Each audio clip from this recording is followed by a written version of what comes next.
Hola de nuevo con ustedes en otro episodio de Conversando en Movimiento. Como todos los días, me subo aquí en mi triciclo y me dispongo a hablar de temas diversos. Y el tema de hoy es un tema altamente polémico. Es un tema altamente polémico porque es un tema que entra en conflicto con opiniones y creencias y hasta posiciones religiosas, pero que inevitablemente, producto de la universalidad del conocimiento, estamos entendiendo cada vez mejor. Y voy a hablar hoy sobre la sexualidad humana, sobre el sexo, sobre la identidad de género, sobre las preferencias sexuales. Parece mentira cómo a través de la historia algo tan evidente como la sexualidad humana fue tan pobremente evaluada científicamente y se mantuvo siempre como un gran tabú. De hecho, hasta mi generación, yo soy nacido en los años 50, la educación sexual era un tabú. La mayoría de las familias no se hablaba de eso, lo cual hacía que mi generación y las que me precedieron tuvimos que averiguar sobre la sexualidad humana por canales irregulares, es decir, fuentes no muy educativas, en lo que se conoce genéricamente como la pornografía.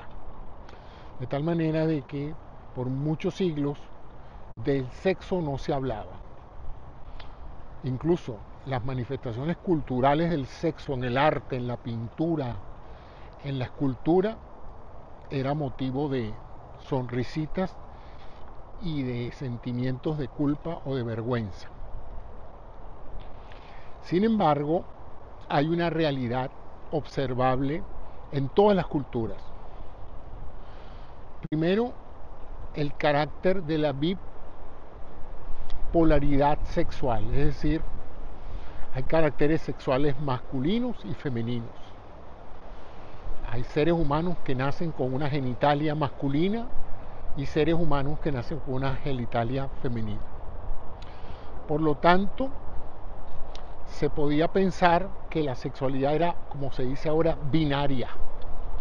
O eres masculino o eres femenino. Sin embargo, ha pasado algo extraño a través de la historia, y es que dentro de ese carácter binario de la sexualidad humana, que hace que el masculino busque al femenino y el femenino busque al masculino, se producían una serie de observaciones en las cuales había masculinos que buscaban masculino y femeninos que buscaban femenino. O sea que había algo allí que no seguía la, la entre comillas, normalidad que afectaba a la gran mayoría de la población. La mayoría de la población era masculino o femenino y la sexualidad humana procreativa se desarrollaba en la unión del masculino con el femenino, como en muchas especies. Pero así como en muchas especies también de animales superiores, se ve también animales masculinos que no hacen apareamiento con animales femeninos, sino que simplemente rechazan a individuos del sexo opuesto. Y también pues se observó que había individuos que, a pesar de no tener atracción por el sexo, por el mismo sexo, o sea, de ser homosexuales, aún así tenían comportamientos femeninos o masculinos, ¿no? Es decir, había mujeres que actuaban como hombres y hombres que actuaban como mujeres. Con el descubrimiento de la genética, con el descubrimiento de los cromosomas, se hizo evidente que la genitalia masculina o femenina estaba determinada por dos genes, por el gen X y el gen Y, el X y el Y, como decían antes. Y que cualquier persona que tuviera los cromosomas sexuales XX iba a desarrollar una genitalia femenina, iba a desarrollar una vulva, una vagina y unos ovarios. Y cualquiera que tuviera los los genes XY, iba a desarrollar una genitalia masculina. XY, él iba a desarrollarse con genitales masculinos. Y eso se le llama el sexo biológico. Durante muchos siglos, cualquier desviación de comportamiento o de identidad de ese sexo binario XX o XY, varón o hembra, se veía como una enfermedad, como una aberración natural. Todavía hoy hay mucha gente que piensa que el ser humano o es varón o es hembra, que todo lo demás es patológico, es enfermizo y es un problema de pecado, de anormalidad. Y así se planteó durante casi toda la historia. Y a partir de esa visión patológica de las variaciones sexuales, como se le conoce hoy,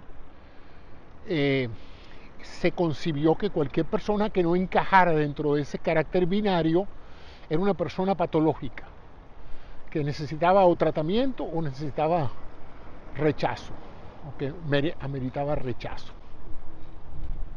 ¿Qué pasa en esos casos? A finales del siglo XIX, una serie de investigadores empezaron a abordar en una forma un poco más científica la descripción y la observación sobre el comportamiento de los individuos desde el punto de vista sexual. Pero no fue hasta el siglo XX y hasta avanzado el siglo XX, cuando empezó a abordarse la sexualidad humana en una forma, digamos, científica. Y se hizo evidente, pues, de una manera más entendible desde el punto de vista psicológico, con los avances de Freud, el elemento psicológico en la sexualidad humana. En otras palabras, que no solamente la sexualidad está dada porque usted tenga pene o vagina, porque usted tenga unos cromosomas XX o un cromosoma XY, sino que también estaba dado por la manera en que usted percibiera su propia sexualidad. Y de eso habló mucho Freud, Sigmund Freud. En sus análisis, él habló muchísimo de la importancia de la sexualidad y de la identidad sexual y de las preferencias sexuales. Hoy por hoy, la ciencia moderna expande esa visión biológica del sexo como masculino y femenino y dice esa descripción binaria es insuficiente. ¿Por qué? Bueno, porque no ve como un desarrollo lógico normal la presencia de individuos homosexuales, heterosexuales, bisexuales, pansexuales o asexuales, en términos de preferencia. Entonces, de nuevo, el sexo hoy, la sexualidad humana de hoy, se considera como un espectro de tres áreas. El área binaria, que tiene tres características: o es XX, o es XY, o es transgénero. Transgéneros son personas que tienen no solo dos cromosomas sexuales, sino tres. Y entonces pueden ser XXY o otras variaciones. Individuos que nacen y desarrollan genitales hermafroditas, etc. Pero esas son una minoría. La inmensa mayoría de los seres humanos nacen biológicamente binarios. Ahora, esa biología genital, que llamamos genital porque es la que se expresa morfológicamente en función de los órganos sexuales externos, porque es por lo que se guía. Nadie tiene un aparato ultrasonido para saber si un niño tiene ovarios o útero, pero lo que sí podemos ver es el pene y podemos ver la vagina, y eso de alguna u otra manera permite al nacer identificar a un niño sexualmente como masculino o femenino. ¿Eh? El problema viene cuando entra a partir de la pubertad, comienza el deseo sexual, y un niño que es varón empieza a tener atracción hacia los otros varones. O sea, algo pareciera que no estaría funcionando bien en su sistema hormonal psicológico, porque hormonalmente él desarrolló caracteres masculinos. Tiene sus genitales, sus testículos, su pene. O sea que él definitivamente las hormonas masculinas las tiene, su testosterona ha funcionado. Pero si ha funcionado su testosterona a nivel de órganos sexuales, ¿por qué esa testosterona no ha funcionado a nivel cerebral para que él desarrolle apetito sexual por lo femenino? ¿Por qué él desarrolla un apetito sexual por lo masculino? Y viceversa, pues en el caso de las lesbianas, porque una niña, en vez de desarrollar atracción sexual por los varones, desarrolla atracción sexual por las hembras. Se pensó al principio que eso era una cuestión educacional, que eso se pega, que eso es como una enfermedad, que eso es producto de las malas mañas, que eso es producto de hogares desconstituidos.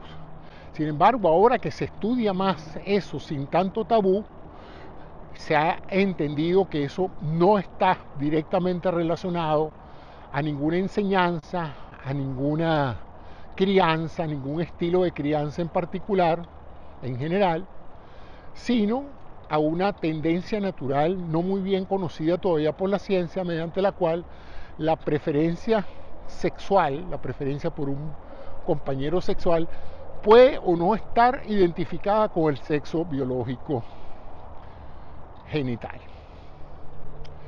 Entonces, perfectamente un hombre sano, normal, puede ser masculino y ser homosexual, es decir, ser, como dicen aquí, gay.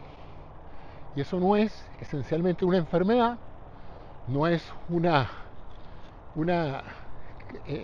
un defecto moral o ético, es simplemente una forma no bien conocida por el cual el apetito sexual a nivel cerebral se desarrolla diferente a como se debería desarrollar en la forma más común de la sexualidad, que es la heterosexual.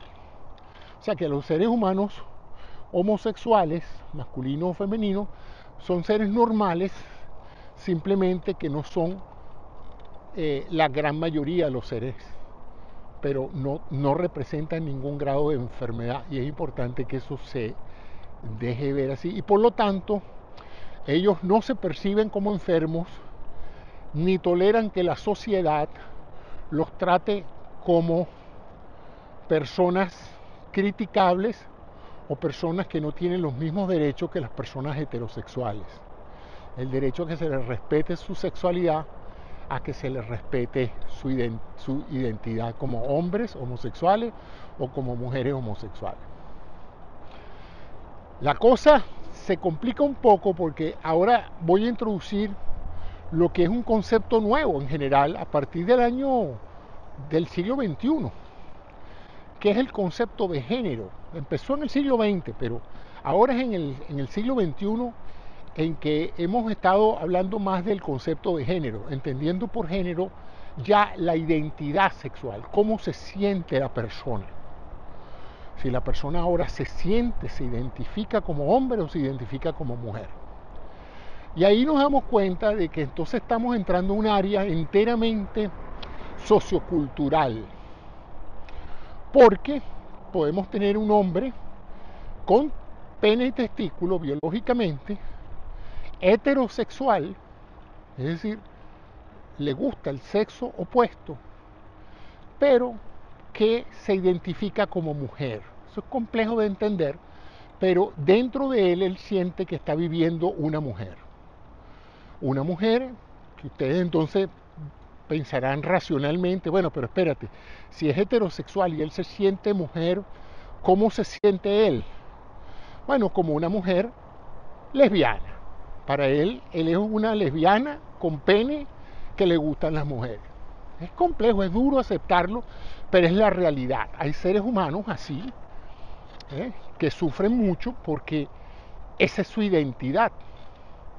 Cuando una persona crece en un hogar donde es sumamente cuestionado cualquier tipo de estos comportamientos, sea el comportamiento homosexual o sea el comportamiento de identidad sexual, el muchachito que simplemente le gusta vestirse como una niñita o actuar como una niñita, o la niñita que es un varoncito, le gustan lo que hacen los varoncitos, actúa como un varoncito, sus juguetes son de varoncito.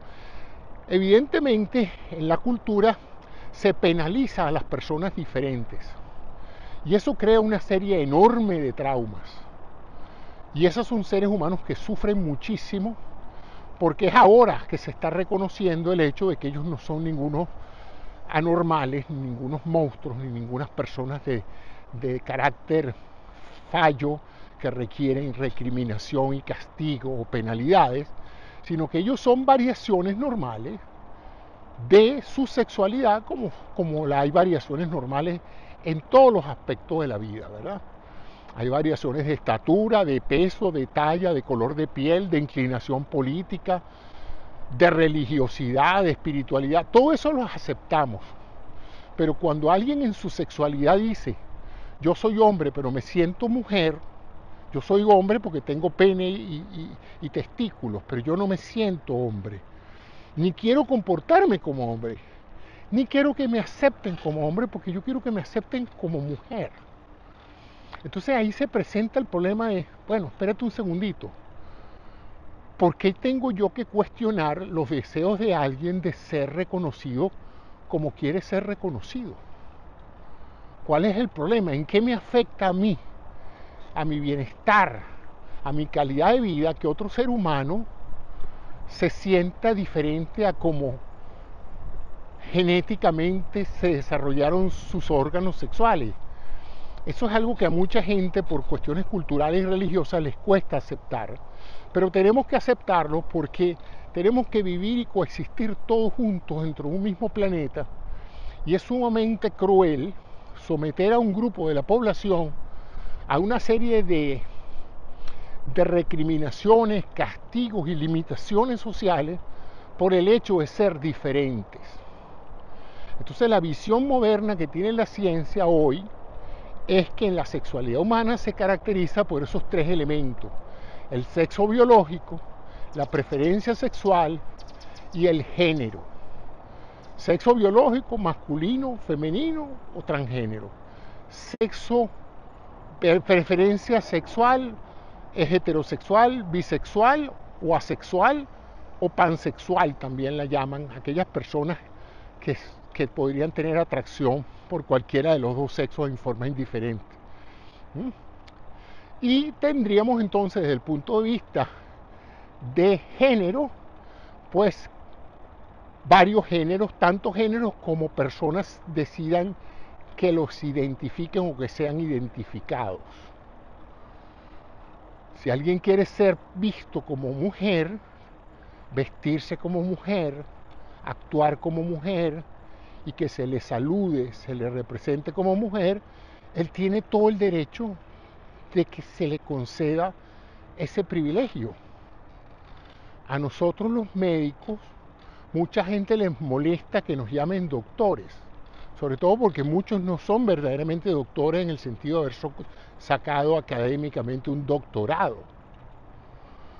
Pero si una persona disfruta, desea que se le diga doctor, yo no veo ningún problema en que la gente que lo aborda le conceda el beneficio de decirle doctor, o de llamarlo por su nombre, o decirle señor, señora, o decirle su excelencia, o decirle presidente, o decirle vicepresidente, o decirle embajador. O sea, digamos que no es la primera etiqueta que se usa en la comunidad humana.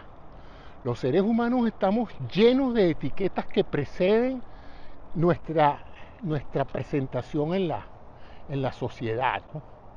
Su excelencia el embajador, el señor de la casa, el distinguido príncipe, el rey, el vizconde, el conde. A través de la historia al ser humano le ha encantado que lo etiqueten, ¿eh?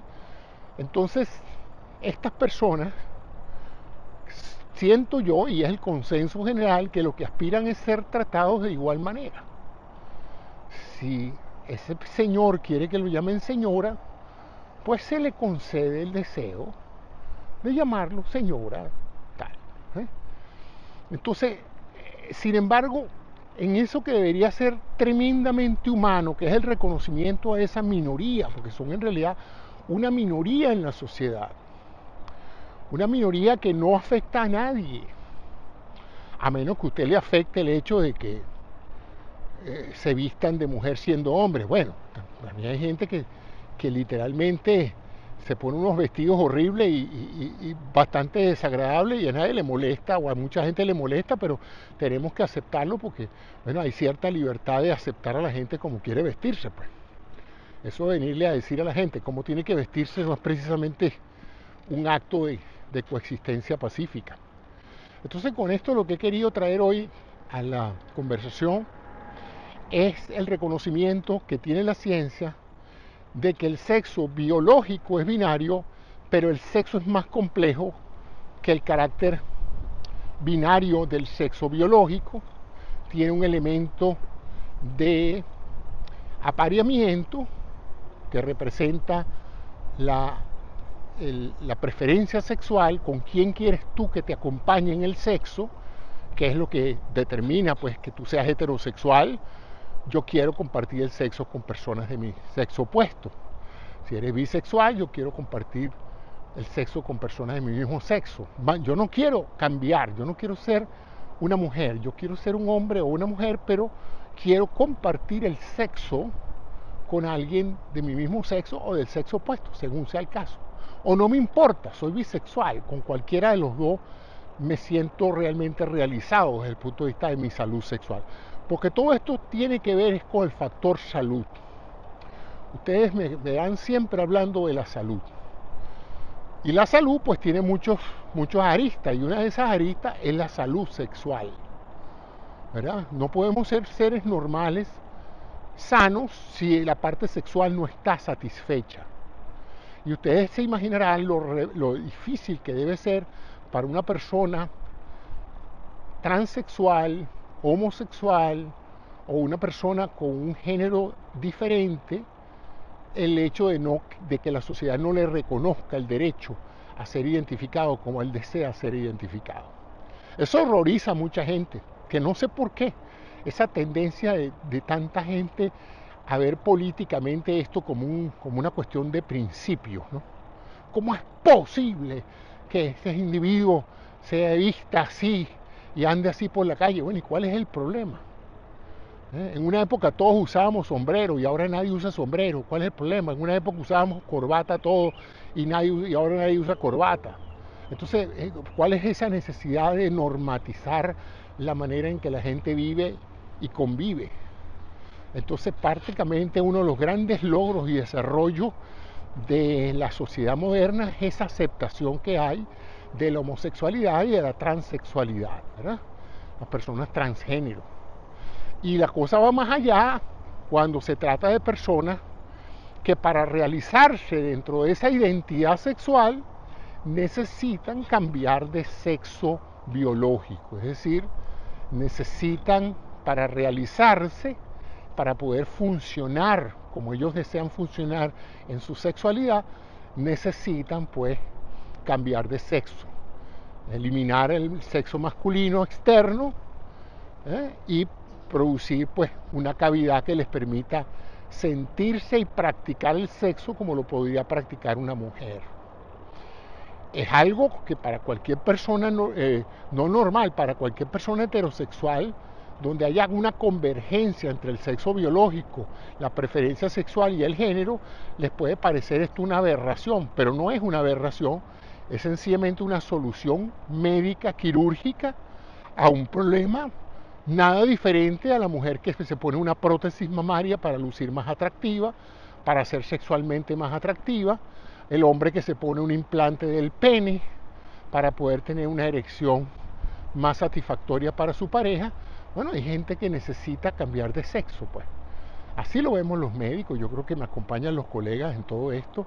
Este es el sentimiento general de la ciencia médica, de que para nosotros una persona que desea este tipo de transformación no es un aberrado, no es un enfermo, es una persona que necesita de esto para realizarse. Que eso no se puede hacer en forma casual, es correcto.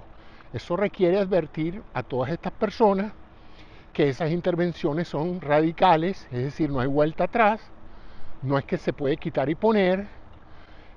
Por lo tanto, hay que cerciorarse de que el paciente esté muy seguro en lo psicológico, en lo social y en lo fisiológico de cuáles van a ser las complicaciones o las posibles consecuencias de un cambio de sexo.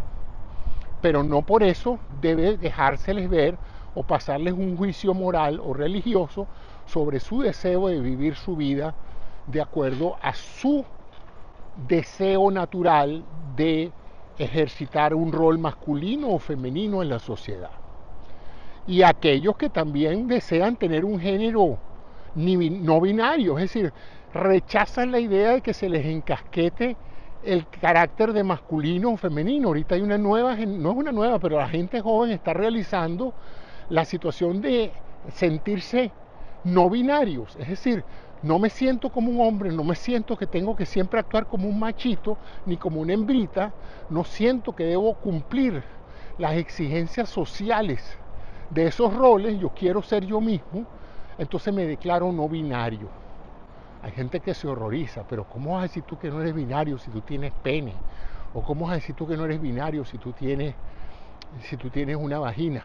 Bueno, porque son personas que no terminan de entender que la sexualidad es compleja y no representa o no está dada nada más que por la presencia de los genitales externos. Eso es simplemente una consecuencia de una estructura hormonal dada por unos cromosomas sexuales, pero en ningún momento eso necesariamente determina que el cerebro va a aceptar la dotación externa con la cual tú has nacido. Y ese es el grave conflicto de las personas con ese problema de identidad sexual, ¿no? Son mujeres que nacen y se desarrollan como mujeres, pero para sorpresas de ellas tienen genitales de hombre. Pero ellas quieren ser mujeres, ellas quieren tener una pareja masculina o femenina, según sea el caso de su preferencia sexual. Entonces, toda esta conversación la he hecho hoy para traer un tema polémico, pero para darles no solamente mi visión o mi opinión, esta es una opinión producto de mi educación y del consenso general, porque si ustedes buscan lo que yo les acabo de decir en cualquier libro moderno sobre sexualidad, les va a decir exactamente lo mismo que yo les estoy diciendo. El hecho de que la sexualidad humana es compleja, que no está dada simplemente por el carácter binario, y cualquiera que se antoje de seguir diciendo, yo no creo en nada de eso, o eres hombre o eres mujer. Bueno, sorpresas te da la vida, como dice Pedro Navaja. Te vas a encontrar con gente que no solamente no piensa como tú, sino que no siente como tú. Y cuidado si muchos de esos terminan siendo tus hijos o tus familiares queridos, ¿no? Entonces, después que tú ves el grado de sufrimiento y de rechazo que hay por actitudes como la tuya hacia personas como estas, te vas a dar cuenta de que se está haciendo extraordinariamente injusto al etiquetar y al caracterizar a una persona por sus preferencias sexuales o su identidad, su género sexual que decida adoptar. Para colmo, una de las cosas más notables también es que hay gente con género fluido. En el principio uno pensaba que la persona nacía y se desarrollaba homosexual. Sin embargo, investigaciones recientes han dicho o contradicen esto, hablando entonces de una sexualidad fluida. ¿Qué es una sexualidad fluida? Una sexualidad que cambia con el tiempo. Cambia con el tiempo, hay personas que pasan toda una vida con una clara paridad entre su sexualidad genital su preferencia sexual y su género, su comportamiento social.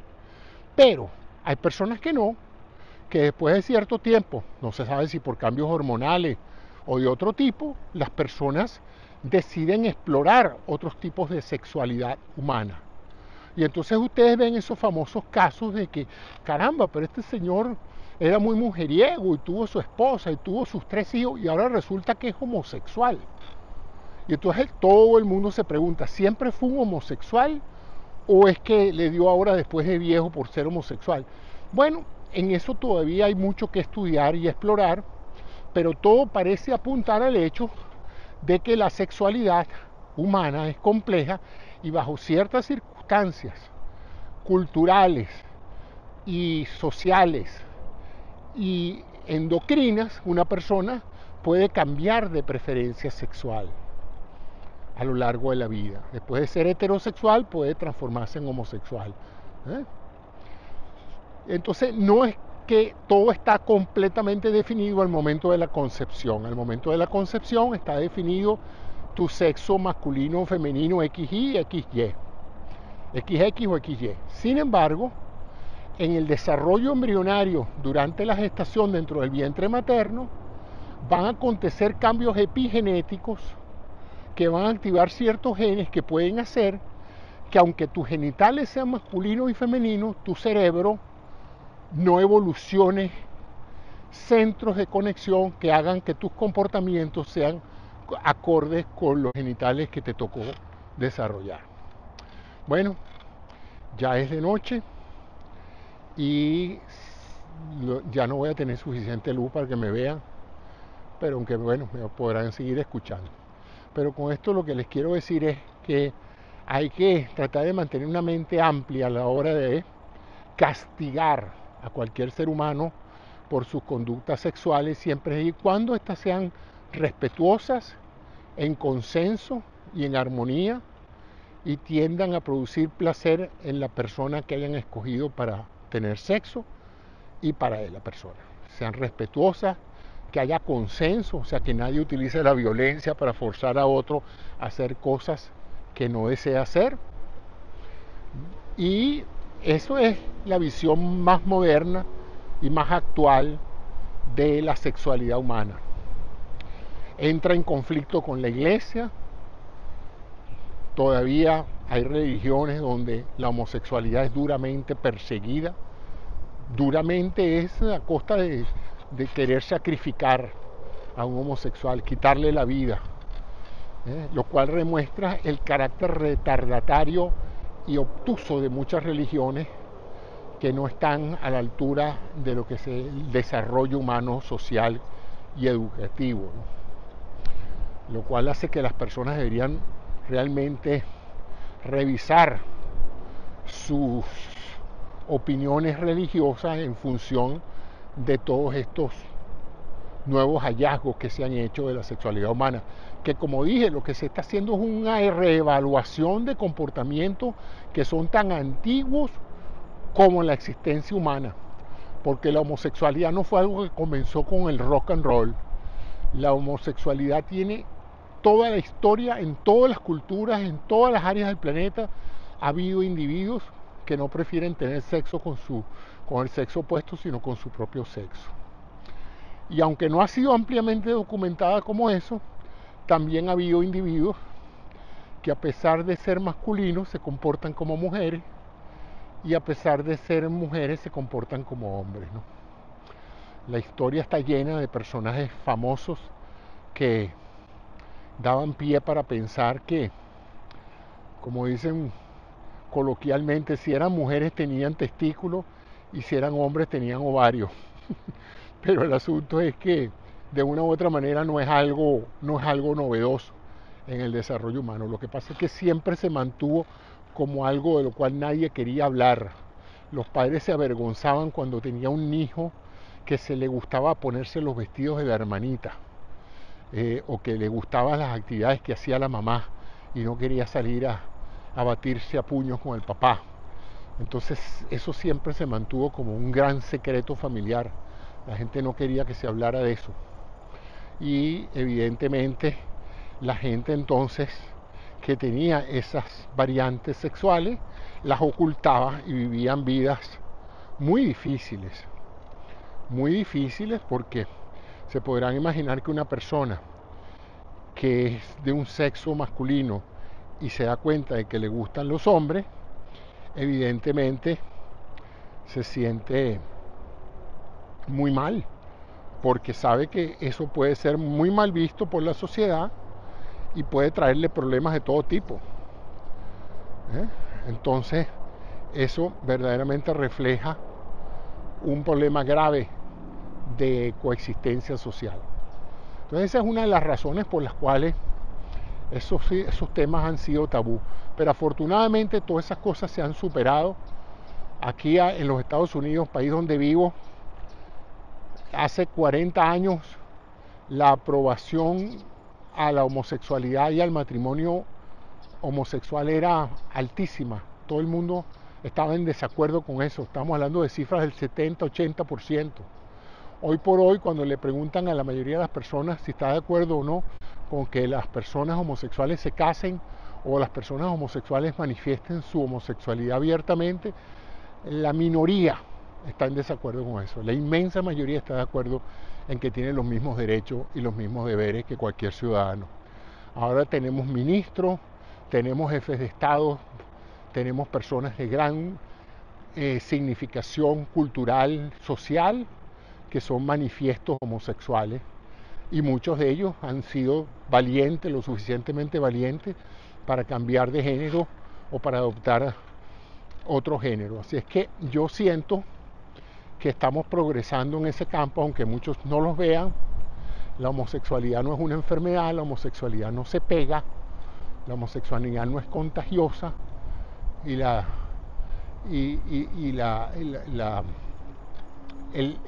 los transgéneros tampoco. La gran mayoría, se piensa que la gran mayoría de las personas en algún momento en su vida sexual exploran o hacen un conato de conexión homosexual, pero evidentemente pues uno no puede ser homosexual si no quiere, como no puede ser heterosexual quien es homosexual. Es algo que solo las personas que han experimentado esa situación se dan cuenta de eso, y eso es lo que manifiestan la cantidad de estudios que se han hecho sobre el comportamiento sexual de los seres humanos. Bueno, ese es el programa de hoy. Atardeció más temprano y me quedé tarde, debió haber salido más temprano, pero bueno, quería hablarles de eso porque hoy estuve hablando sobre ese tema y dije, bueno, déjame aprovechar y extiendo el tema una vez que esté en movimiento. Gracias a ustedes por la atención y hasta el programa de mañana.